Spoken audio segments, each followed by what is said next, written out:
he didn't exaggerate the importance of sexual sin relative to other sins.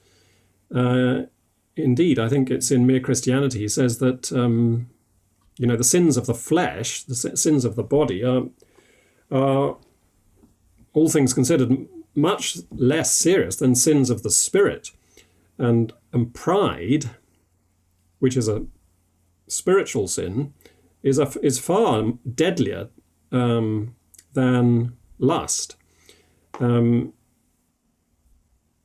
those of us who, as it were, lead a clean life, lead a sexually respectable life, and are apt to look down our noses at people who screw around and make terrible decisions sexually, we need to be very, very careful. We can be very like the Pharisee and the tax collector if we're not careful.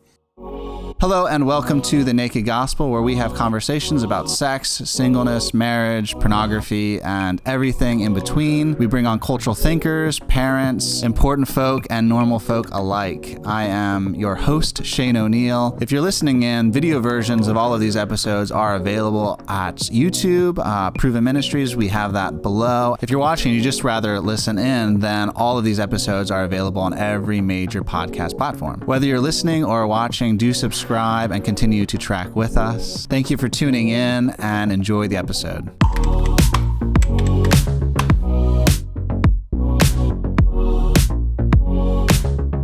Hello, folks. Thank you for joining us. If you want to support this show, do check out the Disruptor Initiative below. It allows you to shape this podcast, who we have on, the topics we look at, and the questions we ask. So do check that out. It'll be on a link down below. Today we are joined by Dr. Michael Ward. He is a Catholic priest. He's a professor at Oxford, at Blackfriars. He's also a teacher at Houston Baptist, and he was thrust into the limelight in a big way with the publication of a book called Planet Narnia, where he essentially discovered that Lewis had embedded rich meaning in the Narnia books. He has a new book out, and we are going to look at that for the first part, and then we're going to look at Lewis's sexual ethics. Dr. Ward, thank you so much for joining us. My pleasure, Shane. Thank you for having me. Yeah, so tell us a bit about After Humanity. And I guess first off, kind of what was your motivation for touching on it? Because it looks at one of Lewis's books, and one of his books that isn't as well known. I've seen researchers use it, but it seems to intimidate most lay folk. So what was your motivation in writing this book? Well, I teach C.S. Lewis's works and have done now for several decades. And whenever I put the Abolition of Man on the reading list and a student tries to write about it, they nearly always find it very difficult. And I can sympathize with that because I found it difficult. I still do in some respects find it difficult. I'm no philosopher myself. And it's a philosophical work. It's Lewis in full philosophical mode. I'm a literary critic and a theologian, if anything. I haven't been philosophically trained. So I've always found the Abolition of Man myself to be quite a tricky work. And so I sympathize with my students when they have difficulties. And it seemed to me like a good opportunity to bring some, hopefully, light and assistance to not only my students, but to my readers by explaining this somewhat tricky, difficult, someone might even say impenetrable work. Sure. No, that makes sense. I don't know if this is an unfair question. Do you have a favorite Lewis book? I'm not sure if you're supposed to say The Abolition of Man at this point, but I would love to hear. I mean, you are kind of one of the premier C.S. Lewis scholars, and I would love to know which one you love the most, if you're able to dial it down like that. Yeah, it always comes down to three competing titles for me. Till We Have Faces, The Voyage of the Dawn Treader, and That Hideous Strength. And that hideous strength is relevant to our conversation at the moment because that hideous strength has behind it a serious point that Lewis tried to make in The Abolition of Man. He says as much in the preface to That Hideous Strength.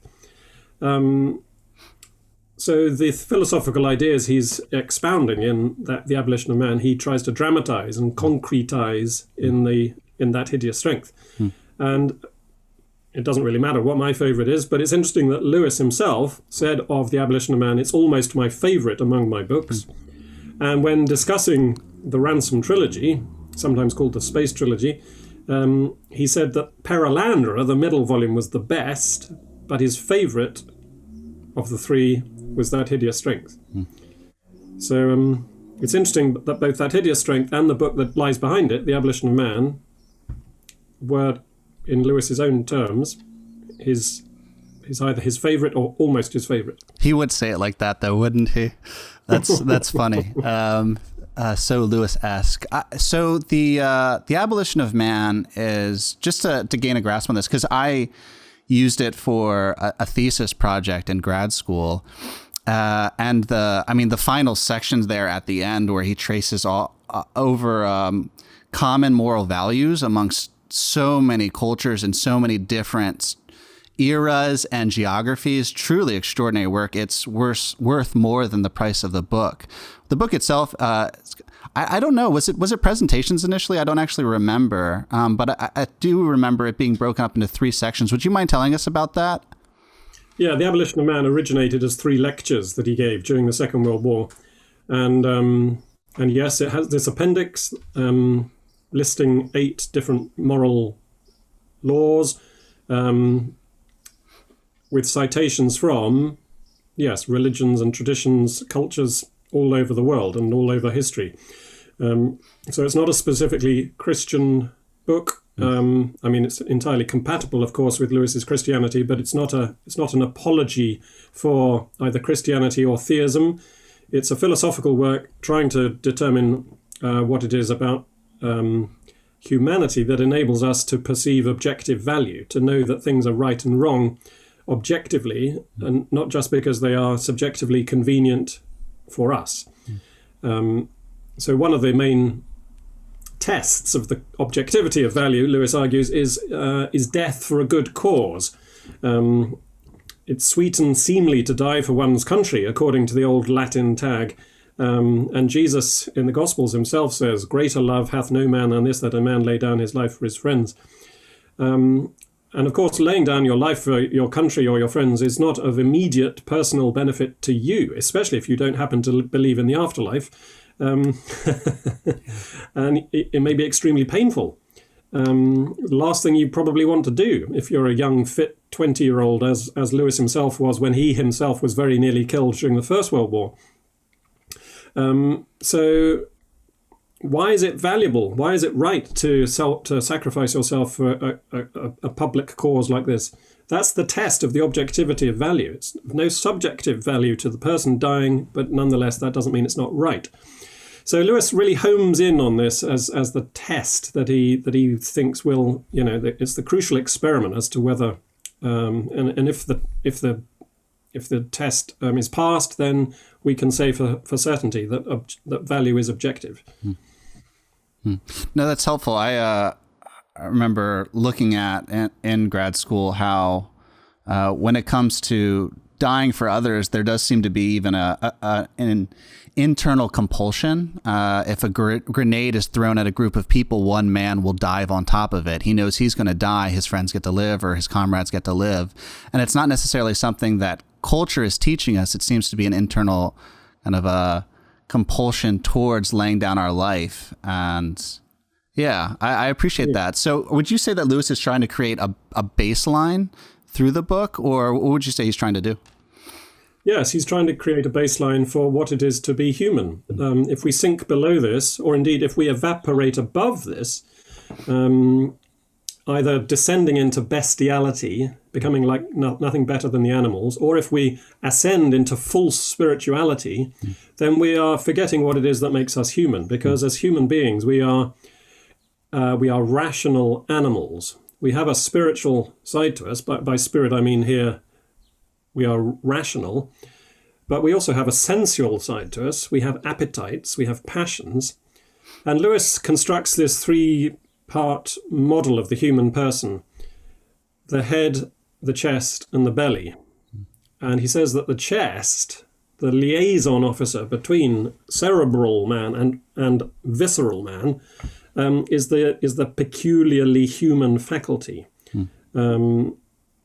from the belly downwards, we're like the animals. From the neck upwards, we're no different really from the angels in that we share in the rational spirit. But we could very easily become like the demons if we're not careful. So we need to work on the chest. The chest is the seat of our humanity. It's the place of stable sentiments. Lewis isn't wanting to say that the belly with its appetites is somehow wrong or needs to be rejected. No, the bodily appetites need to be stabilized and made civilized and regularized, and that happens in the chest. The head rules the belly through the chest, is his argument in the course of the Abolition of Man. And if we don't work on this chest, if we say that value is purely subjective, we just make up right and wrong to suit our own convenience, then we are on a short road to a post-human future, and that's why he calls his book The Abolition of Man. Yeah, it is startlesome when James says in his letter that even demons have really good theology, but that's in no way salvific, So you've probably sat with that. We'll call it an anthropology because I think that's what it is. You've probably sat with that anthropology, what it means to be human, for a little while now. I'd be interested in your own, because when something sits with us for a while, we kind of just implicitly run tests on whether or not it makes sense existentially at an experiential level. And so, I mean, especially when we're dealing with sexual ethics, like sexual ethics doesn't happen in a vacuum. We are holistic beings, and Jesus has come to make us properly human. He was the second Adam, and he redeems our humanity. And so as you've sat with that, the head, the chest, and the gut, have you found that to be existentially accurate? Have you appreciated that kind of articulation of what it means to be human? Yes, I have. I think it makes sense. It accords with, all parts of my experience. That I have ideas. I think I know what should be done in my head. I recognize that my senses, my passions have their own reality and indeed their own proper place. I thirdly recognize that the two are often out of kilter with each other. Yeah. And so bringing them into some kind of coherence and unity, stabilizing the sentiments, not squelching them, not pretending I'm somehow more spiritual than I am, but ordering my loves, to use the Augustinian phrase, the ordo amoris, ranking them, reining them in, not chaining them, not shackling them, but reining them like you would with a well-trained horse. Yeah. That seems to me to be a very good anthropological model. It's holistic, it's wise, it recognizes the difficulty of being a moral person, but it also recognizes the possibility of moral growth and moral discipline and the freedom which comes from discipline. Yeah, I like all of that. That's helpful. I want to look before we look at Venus. I want to look first at Lewis's life. I almost have this parenthetical thought in my head right now. Me and you have been trying to put this together, I think, for a year now, and you were working on your book for quite some time there, and really grateful for this. But you had suggested looking at Lewis's life, and I've read different things. I've read arguments of people arguing that Lewis had a homosexual relationship. I've read arguments that Lewis was sleeping with his friend's mother. So just different things. And so just trace out for us what Lewis's life looked like when it came to following Jesus with his body and a sexual ethic. Yeah. Well, I think authoritatively squelch the idea that he had a homosexual relationship with anybody. That there's no evidence for that whatsoever. Lewis was not immune to male beauty, but does not mean that he, had homosexual impulses. And on the contrary, he's pretty clear about that. He seems to have been thoroughly heterosexual in that respect, but also very sympathetic to those who struggle with same-sex desires. And indeed, he says in his autobiography that he's not going to engage in philippics against those who experience temptations to which he himself has never been drawn. Right. And one of them being homosexuality. So, yeah, I mean, he had a close friend in Belfast called Arthur Greaves, and Greaves was a homosexual, yes, but Lewis was not, and not even tempted in that direction. On the question of his mother's friend, it's much more complicated. The friend we're talking about is Paddy Moore, and Paddy had been a friend of Lewis's in the army during the First World War and had died. And Paddy and Lewis had promised each other that if one of them was to be killed in the war, that the surviving one would look after the dead man's family. And so when Paddy was killed, Lewis kept his promise and looked after Paddy's mother, who was at that stage a handsome woman in her early 40s, and Paddy's sister, who was a girl, 12 years old or something like that. Lewis at this point was not a Christian, not even a theist. He was a red-blooded heterosexual male, and Mrs. Moore had lost her son, was in desperate need of comfort, and Lewis had many years earlier lost his own mother. And they came together in a very meaningful way, and I think it did result, for a period at any rate, in some sort of sexual relationship. I think the evidence for that is now pretty indisputable. Lots of people have danced around it for a long time, partly because the daughter, Maureen Moore, was still alive. She only died in the late 1990s, and they didn't want to embarrass her by talking about it. But I think it's a fact. But by the time Lewis became a Christian, any such affair had long since ceased, I'm sure, and it became a much more regular sort of mother-son relationship. So those are two aspects of his sexual experience that I think we know about, and the third is in his teens, and perhaps later too, he grappled, wrestled, struggled with solitary vice, with masturbation. And we know about that from his letters to Arthur Greaves.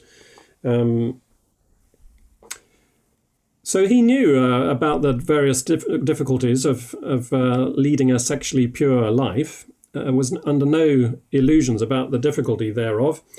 But also, he didn't exaggerate the importance of sexual sin relative to other sins.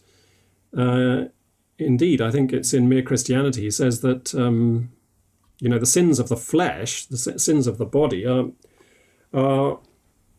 all things considered much less serious than sins of the spirit, and pride, which is a spiritual sin, is far deadlier than lust. So those of us who, as it were, lead a clean life, lead a sexually respectable life, and are apt to look down our noses at people who screw around and make terrible decisions sexually, we need to be very, very careful. We can be very like the Pharisee and the tax collector if we're not careful. Yeah. No, that's helpful. I want to ask what informed a lot of Lewis's imagination. What some of the things you discovered as you were writing that chapter in Planet Narnia on Venus. First, it might be helpful to describe for the audience, for those who aren't familiar with the book, what the book is about, and then double-clicking on that particular planet. Yeah, so in Planet Narnia, I argue that the 7 Chronicles of Narnia were deliberately structured by C.S. Lewis to embody and to express the imagery of the 7 heavens. And the 7 heavens are where we get the 7 names of the days of the week from. That's the easiest way of of talking about the seven heavens. This is the old medieval cosmology and the idea of seven ranked heavens, each with its own planet and each planet with its own influences that it would shed upon the earth. So Saturday is Saturn's day, Sunday is the sun's day, Monday is the moon's day. So the sun and the moon are two of these seven planets. And the planet of Friday is, in Norse mythology, Freya. But if you think in Spanish or French, viernes or vendredi indicates that we're talking about Venus. And so Venus is the planet of Friday, and in the Narnia Chronicles, Venus is the planet which dominates the symbolism that Lewis is using to structure The Magician's Nephew. So Venus is the planet of creativity, fertility, sexuality, love, laughter. And that's why in The Magician's Nephew, Narnia is created, and the first joke is told, and Uncle Andrew lusts after Jadis, and even Diggory finds Jadis almost intolerably beautiful.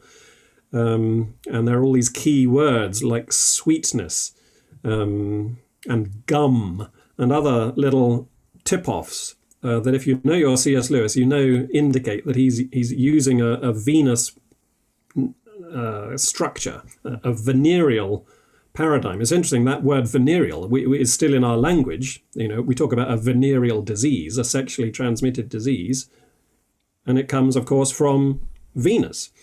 We also still have in our language the word venerate. To venerate is lovingly to respect someone. And again, that indicates the origin in Venus's influence. So Venus has both a very positive side, the venerable side, and a very shadowy, dark side, the venereally diseased side. So it's a very potent image, Venus, for all things relating to sexual ethics. Did he conceive of these planets as kind of morally neutral, and thus presented the kind of the vice and the virtue of that could happen when they're embraced, or was it more a broken understanding of something that was good, morally good? Yeah, I think he didn't have much truck with the idea of moral neutrality in any capacity, in any category of thought, because, you know, when God created the world, he created it good and very good. And sin is a deprivation or a privation or a distortion of the thing which is originally good. So the idea of moral neutrality is never one that Lewis really wants to go near. That's the sort of philosophical move which leaves you in a situation where you don't have any motives for one way or the other. But if you understand that creation is essentially good, it was good at its creation, it's a good thing spoiled, as Lewis puts it somewhere, then you have a strong impulse to get back to the good. Whereas if you can sort of linger in neutral, if, you know, neither moving forward nor moving backwards, what's ever gonna, you know, give you that push to make one move or another? So I know that you don't just look at you haven't looked just at the ideas of Lewis, but also the things that have shaped that in his life, circumstances, his research. So when it came to Venus in particular, what would you say were some of the contributing factors that helped to shape Lewis's imagination as he started to conceive it? Because, I mean, he whatever he imagined, he was able to imagine it so well that he was able to build a children's book around it, you know? So what were some contributing factors there? Yes, and not just a children's book, because, of course, earlier on in his writing career, he had written a whole novel set on Venus. You know, the second volume in his Ransom trilogy is set on what he calls Perelandra, but that is his name for Venus, the planet of the third heaven. And even before he'd written Perelandra, he'd written a lot about Venus, both as an academic, drawing upon how classical and medieval writers had treated all things Venus, and as a poet. Lewis wrote quite a lot of verse, and one of his early poems is called "The Planets," and it's a long, complicated poem all about the seven heavens, and has a beautiful little section on Venus. So he had been immersed in these qualities for a long time. He said of the seven heavens that they provided a phenomenologie des Geist, to use the German phrase, a kind of phenomenology of the spirits, which he said was especially worthwhile in his own generation. These are spiritual symbols, he says, of permanent value. So all things Venus, all things Aphrodite, to use the Greek equivalent of the Roman Venus, this is a kind of archetype in the human imagination, which we can't easily escape. We shouldn't really want to, because it's almost as if our imagination is designed to create this symbol, this image, this archetype. The Greeks had Aphrodite. Lewis's generation had Marilyn Monroe. The archetypally attractive, gorgeous, goddess-like feminine persona. Yeah. But of course, it's much richer than that. It's not just about idolizing womanhood. It's about this whole matrix of qualities that I mentioned: fertility, sweetness, laughter, beauty, and so on and so forth. I was curious. The Marilyn Monroe. I can look at like the '90s and maybe see somebody like Pamela Anderson, kind of the Playboy bunny of the decade. And do you have your pulse on anything that would be, I guess, paradigmatically similar for kind of this current moment in Western culture? To be honest, I don't, and I think that that speaks to part of the sexual ethical crisis that we are in. That the divisions between masculinity and femininity have been breaking down and are still breaking down, and there is this move towards a sort of idea of sexual identity as entirely fluid, and any idea that there's any sort of archetypally masculine ideal or any archetypally feminine ideal, right, is being increasingly frowned upon. So yeah, the Marilyn Monroe equivalent in the 21st century is hard to find, I think. I don't think you can easily identify one. No, that's helpful. I think even that analysis is helpful. I was going to ask about the Ransom trilogy. So I've heard it said that one book looks especially at masculinity, another book at femininity, and then the final book kind of then the cohesion, the synthesis between the two. Is that accurate? And if so, would you explain it for us? Yes, it is accurate. And I talk a fair bit about the Ransom trilogy in my book, Planet Narnia, actually. Planet Narnia is not just about the Chronicles of Narnia. Because, of course, in order to make my argument about how Lewis uses this imagery in Narnia, I have to show how he understood it in his earlier work. And yes, in the Ransom trilogy, some people call it the Space trilogy, but it's better to call it the Ransom trilogy. The first book is set on Mars. We are introduced to the masculine principle. Second book set on Venus. We are introduced to the feminine principle. And the third book opens with the word matrimony. And it's all about Mark and Jane, a young couple on Earth, and how their marriage is going to be healed, or possibly not healed, as the story progresses. Will they learn to live into their martial and their venereal identities, respectively, and so become a true man and a true woman, and learn to relate to one another, to each other, or not? And as it happens, here's a spoiler alert, they do learn how to save their marriage. And so the very final chapter of the final book in the trilogy is called Venus at St. Anne's. St. Anne's is the name of the house where all the good characters live. So Venus, the planet Venus, comes down and lingers over all the characters so that they go off and make love. And not just the human beings either, but the animal characters too. They go off and mate and do their thing. So the whole trilogy ends in this grand lovemaking feast, as it were, which is, depicted very decorously and very appropriately. But nonetheless, that's where it's all driving towards fertility and procreation. You've talked a good bit now about Venus and the qualities thereof. When it comes to masculinity, how did Lewis conceive of it? Yes, so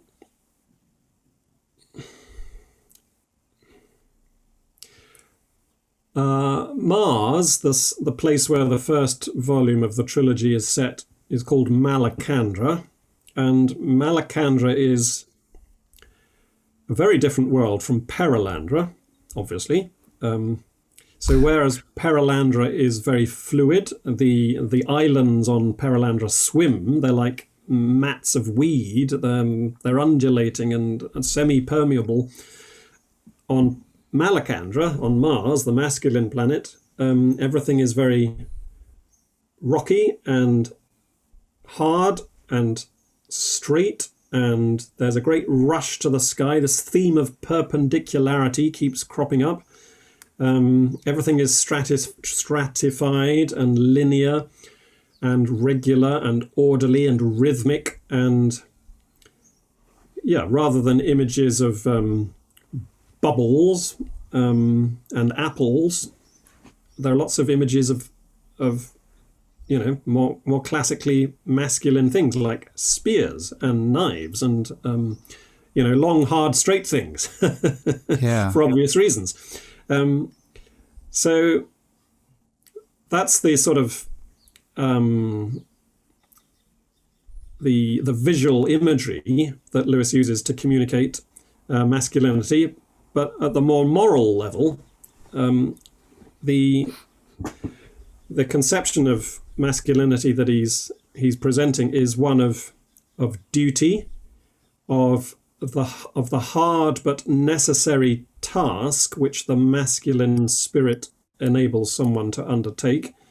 It's to do with discipline and self-regulation and strength and qualities like that. And it's important to bear in mind that, that Lewis is not saying that men should not in any way be feminine, nor is he saying that women should not in any way be masculine. On the contrary, women have duties and they need to learn self-discipline just as much as men need to learn to be fluid and beautiful and sweet in their own proper fashion. Lewis himself says that he hates a man's man and a woman's woman. He says there should be a little bit of a woman in each of us men and a little bit of men in each woman. So although he's got a strong sort of archetypal understanding of the two genders, he's not at all trying to box people in any sort of repressive or restrictive fashion. Yeah, and I think the third book probably makes that clear, right? He doesn't just stop at two, but he weaves them together in the third. I don't know if this is a stretch, but I remember Perilandra being covered in water, and anyone who dives into water, which takes place in the book, is piercing the water. And I know the early church, even with baptismals, saw it as kind of as an ovum, as a kind of vaginal, to just go with the language, and that being baptized was a very kind of gendered and beautiful experience. So I like everything you're saying. Yeah. No, it's very interesting that in the third book, not only are the two principles wedded, literally, so that they become one, they become, interpenetrating, but when the spirit of Mars comes down at the end of that hideous strength, because it's not just Venus that comes down, 5 of the planets actually come down, and when Mars comes down, Ransom who's the hero who goes through all three books, we're told that when the martial influence descends, that Ransom remembered his long struggle in the caves of Perelandra. Now, that's a very interesting phrase, because he's remembering something that happened to him on the feminine planet when the masculine planet is exerting his influence. That's good. So Ransom is remembering his long struggle in the caves of Perelandra. In other words, masculinity is learnt in relation to femininity. In the caves of the feminine planet, Ransom learns what it is to be a man. And we needn't go into the Freudian interpretation of this image too much. Sure. That would be a bit sort of otiose, but Lewis is clearly saying that men need women and women need men in order to understand ourselves. We need the other. So again, that's part of the flexibility in Lewis's approach to gender identities.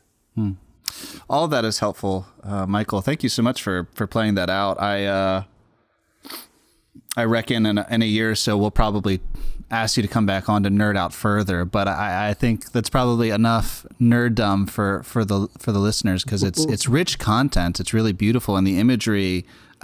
You could spend a life moving through it.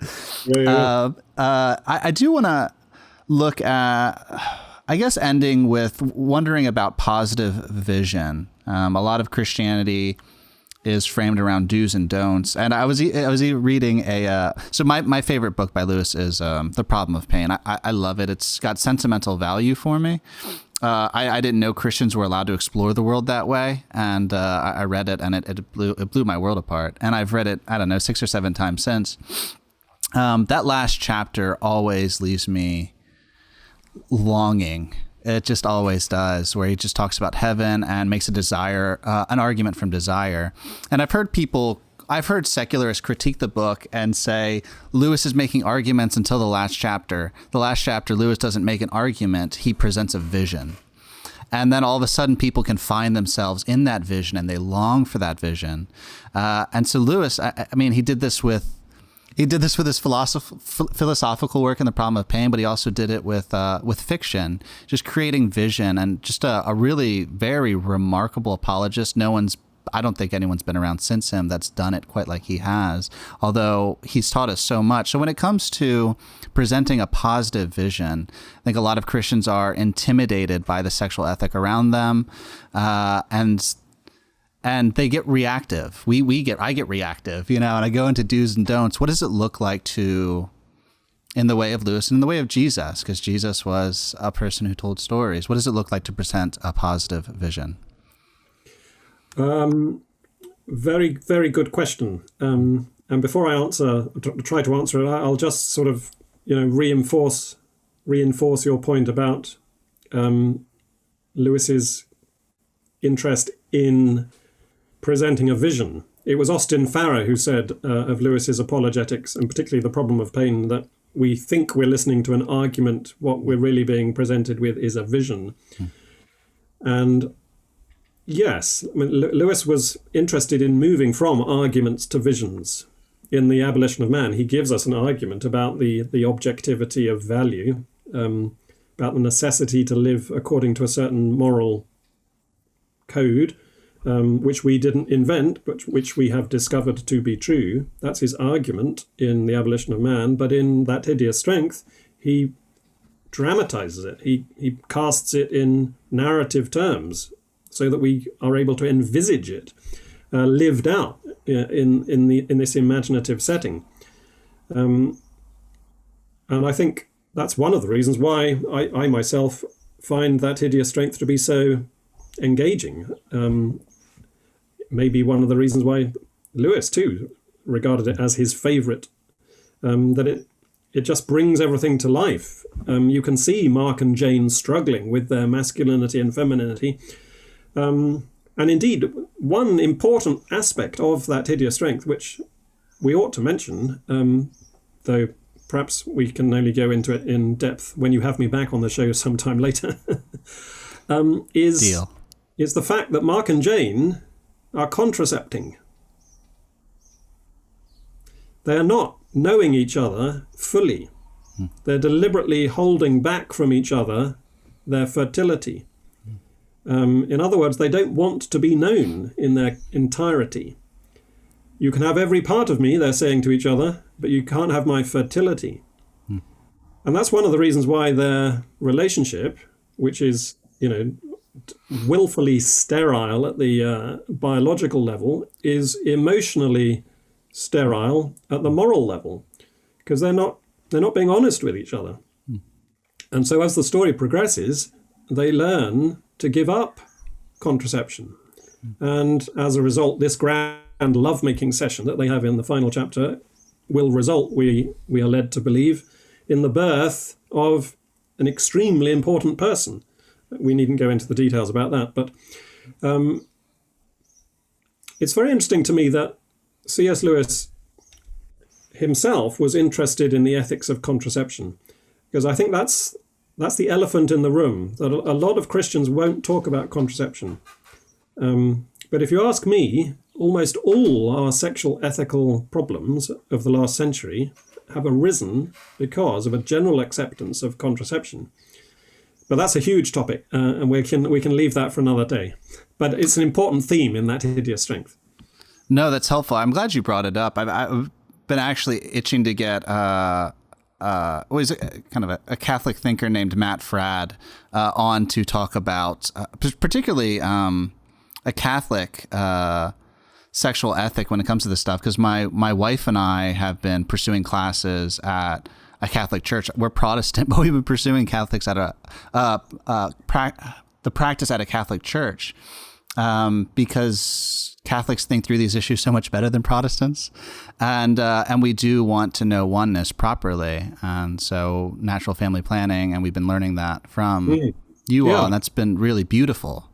Yeah, it is beautiful. But it's interesting that C.S. Lewis was not a Catholic. I know, yes. He was an Anglican, but I think the reason he became interested in it as an issue was that in 1930, around about the time he became a Christian, as it happens, the Anglican Church relaxed its teaching on contraception. Until 1930, the Anglican Church was entirely in step with the Catholic Church on this matter.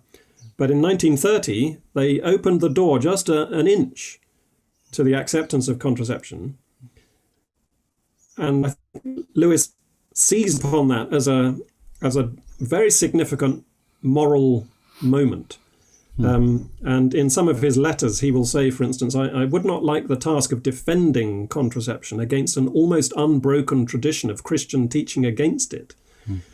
And so he knew when the tradition broke. It broke in 1930 in his own Anglican church, and pretty much every other Protestant denomination followed suit very quickly. And the Catholic Church very, very nearly came to the same conclusion in the 1960s. But of course, famously, Pope Paul VI issued his Humane Vitae and held the line.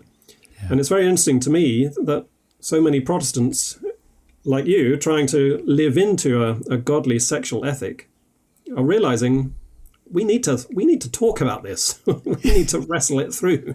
Yes, very much so. I mean, so much of the gospel is union, and to know that marriage is a sacramental reflection of that is something we should take quite seriously. And my own life has been tarred with sexual infidelity. I mean, just growing up a millennial in the culture that we find ourselves in. And I do love Kaylee, and I want to love her properly, and I want to practice oneness with her. So really appreciated what you guys are doing. And I appreciate that you brought up the point and that you weren't trepidatious about bringing it up. So thank you. Well, my pleasure. It just has to be talked about, because apart from anything else, one of the reasons it has to be talked about has to do with homosexuality, which you touched upon earlier. I think a lot of Christians feel somehow that they must say homosexuality is wrong, but in their own sexual behavior, they're in marriages which are effectively homosexual because fertility has been taken out of them. There's no chance of any children arising in most Christian marriages, alas, because most Christian marriages are contracepted. Yeah. So any sort of attempt on part of these Christians to say to homosexuals, oh, well, you shouldn't be having sex, that just looks like total double standards. It looks like bigotry. And I'm afraid it is bigotry. The only possible reason why I think a Christian can legitimately, rationally, and consistently say that homosexual activity is wrong is if they also say that contraception is wrong. Interesting. That also brings up because I've never thought of those categories in conjunction with autoeroticism. Surely I am a male, and if I'm pleasuring myself, then it's in line similarly with what you're saying. And unfortunately, that sort of activity is prolific in marriages as well as in the lives of single folk. So that's really helpful. I'd never thought along those lines, Michael. Any final thoughts when it comes to learning to give and formulate a positive vision for the Christian faith, for Christian faith or secular or a Christian sexual ethic? It could go in either direction because I think they apply in either direction. Yeah, well, I think the main thing I would say, drawing largely upon Lewis's own example and his own writings, is that judgment begins with the house of God, and when you're pointing the finger at anybody else, 3 other fingers are pointing back at you. Sure. So do not start laying down the law about other people and their sexual practices until, if it ever happens, you get your own house in order.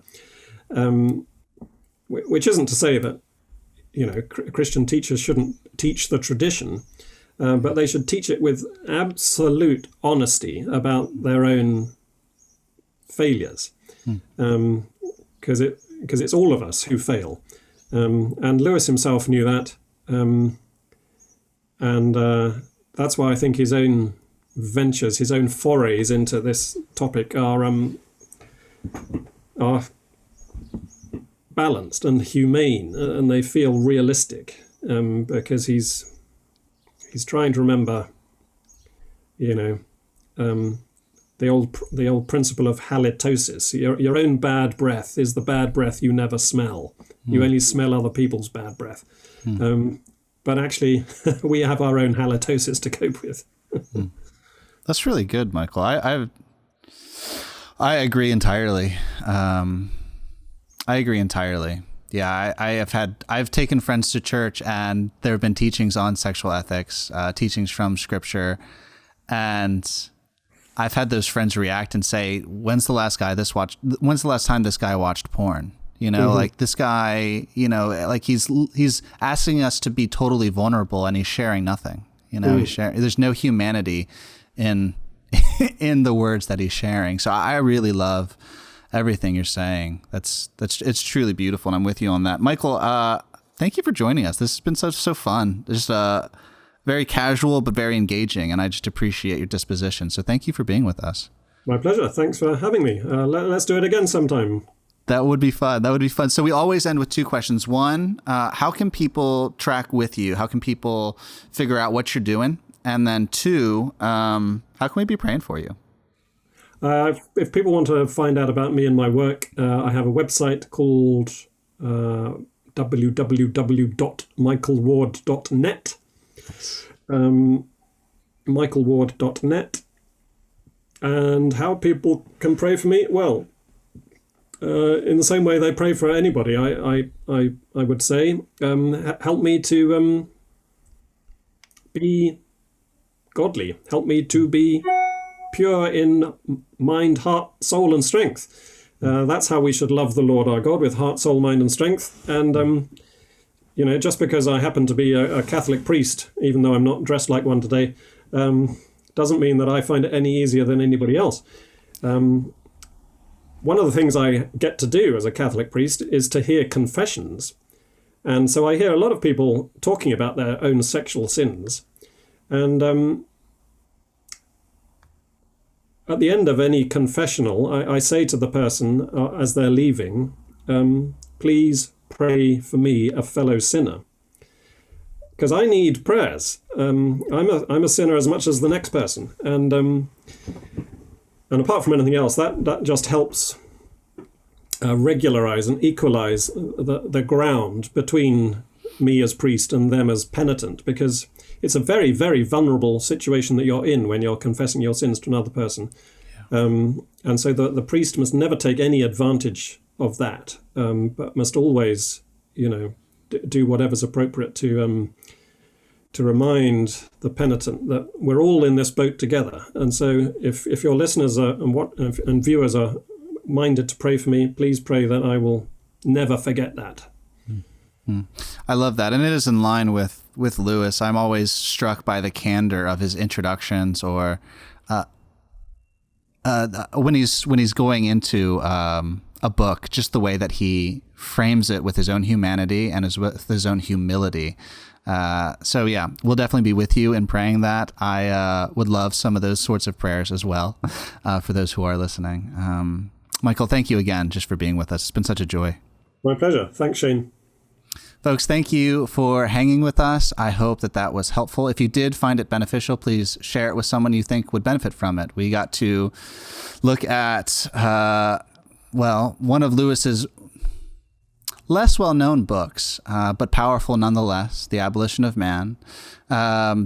Again, Dr. Ward just wrote a book. It's a commentary on guide on that book. We'll have links for it down below. We looked at Lewis's life as well as his thinking through these issues. So I hope that you enjoyed it. Thank you for being with us, and we will catch all of you next time.